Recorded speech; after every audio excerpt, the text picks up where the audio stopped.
আসসালামু আলাইকুম, টপ নিউজে স্বাগতম। জানিয়ে দিচ্ছি এই মুহূর্তে আমাদের হাতে থাকা সর্বশেষ সংবাদ আপডেট। শুরুতেই থাকছে চিহ্নিত সন্ত্রাসীদের ধরতে এখন থেকে চিরুনি অভিযান হবে। এরপর থাকছে সশস্ত্র বাহিনী নির্বাহী ম্যাজিস্ট্রেটের মেয়াদ আরো 2 মাস বাড়ল। আরো থাকছে শাপলা ছাড়া বিকল্প নেই, নাসিরউদ্দিন পাটোয়ারি। তারপরে থাকছে সেতু ভবন থেকে এয়ারপোর্ট পর্যন্ত রাস্তা বন্ধ। সর্বশেষে থাকছে কোন ব্যক্তি বা দলের চরিত্র হরণ নিন্দনীয়, জামায়াত আমির। এতক্ষণ শুনলেন আপডেট সংবাদের শিরোনাম, এবারে বিস্তারিত। চিহ্নিত সন্ত্রাসীদের ধরতে এখন থেকে চিরুনি অভিযান হবে।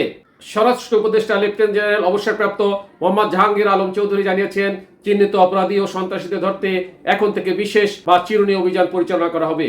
তিনি বলেছেন, রাজধানীর মিটফোর্ডে হত্যাকাণ্ডের বিচার দ্রুত বিচার ট্রাইব্যুনালে নেওয়ার পদক্ষেপ নেওয়া হচ্ছে। ইতিমধ্যে খুলনার হত্যাকাণ্ডে একজনকে গ্রেপ্তার করা হয়েছে। কোনো অপরাধীকেই পুলিশ প্রশ্রয় দেবে না। রোববার 13 জুলাই দুপুরে স্বরাষ্ট্র মন্ত্রণালয় সম্মেলন কক্ষে আইন শৃঙ্খলা সংক্রান্ত উপদেষ্টা পরিষদের কমিটির 11তম সভা শেষে সাংবাদিকদের তিনি এসব কথা বলেন।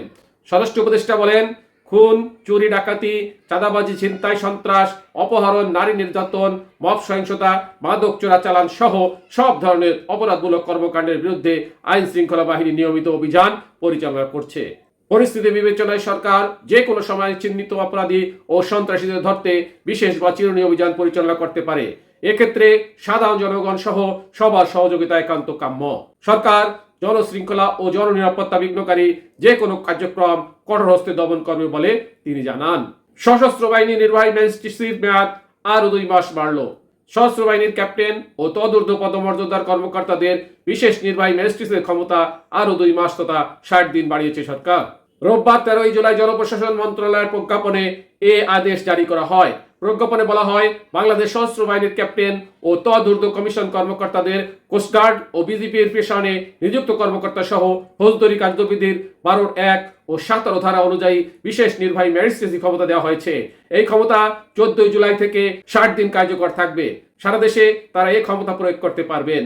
সেনাবাহিনীর এই ম্যাজিস্ট্রেসি কর্মকর্তারা ফৌজদারি কার্যবিধির 64, 65, 83, 84, 86, 95, 2, 100, 105, 107, 109, 110, 126, 127, 128, 130, 133 ও 142 ধারার অপরাধে বিচার করতে পারবেন। উল্লেখ্য, গত বছরের 17 সেপ্টেম্বর প্রথম সশস্ত্র বাহিনীকে এ ক্ষমতা দেওয়া হয়। এরপর থেকে নিয়মিত 2 মাস পর পর মেয়াদ বাড়ানো হচ্ছে। শাপলা ছাড়া বিকল্প নেই, নাসিরউদ্দিন পাটোয়ারি। শাপলা প্রতীক না থাকায় নির্বাচন কমিশনের সিদ্ধান্তকে প্রশংসামূলক ও পক্ষপাতমূলক বলে আখ্যা দিয়েছেন জাতীয় নাগরিক পার্টি এনসিপির মুখ্য সমন্বয়ক নাসিরউদ্দিন পাটোয়ারি। তিনি বলেছেন, শাপলা প্রতীক পেতে আমাদের আইনি কোনো বাধা নেই। যদি বাধা আসে তাহলে আমরা রাজনৈতিকভাবে লড়াই করব। শাপলা ছাড়া আমাদের কোনো অপশন নেই, শাপলা ছাড়া বিকল্প নেই। রোববার 13 জুলাই দুপুরে নির্বাচন ভবনে প্রধান নির্বাচন কমিশনার এএমএম নাসিরউদ্দিনের সঙ্গে এক বৈঠকে অংশ নেয় এনসিপির 5 সদস্যের একটি প্রতিনিধি দল। এতে ছিলেন দলের দক্ষিণাঞ্চলের মুখ্য সংগঠক হাসনাত আব্দুল্লাহ, উত্তরাঞ্চলের সংগঠক সার্জিস আলম সহ অন্য নেতারা। বৈঠক শেষে সাংবাদিকের সঙ্গে কথা বলেন নাসিরউদ্দিন পাটোয়ারি। ইসি সূত্রে জানা গেছে, বর্তমান তফসিলে থাকা 69টি প্রতীকের সঙ্গে নতুন করে আরও 46টি প্রতীক যুক্ত করার সিদ্ধান্ত নিয়েছে কমিশন। এতে মোট প্রতীকের সংখ্যা দাঁড়াবে 115টি। ইতিমধ্যে এই তালিকায় ভেটিং এর জন্য পাঠানো হয়েছে আইন মন্ত্রণালয়। তবে এনসিপির প্রথম পছন্দ শাপলা প্রতীকটি রাখা হয়নি নতুন তালিকায়। এ নিয়ে ক্ষোভ প্রকাশ করেছে এনসিপি। তাদের দাবি, দলটি গত 20 জুন নিবন্ধনের জন্য আবেদন করার সময় শাপলাকে প্রথম পছন্দ হিসেবে উল্লেখ করেন। এছাড়া দ্বিতীয় ও তৃতীয় পছন্দ ছিল কলম ও মোবাইল ফোন। নতুন তালিকায় কলম ও মোবাইল ফোন থাকলেও শাপলা নেই। সেতু ভবন থেকে এয়ারপোর্ট পর্যন্ত রাস্তা বন্ধ। রাজধানী সেতু ভবন থেকে এয়ারপোর্ট পর্যন্ত বন্ধ রয়েছে রাস্তা।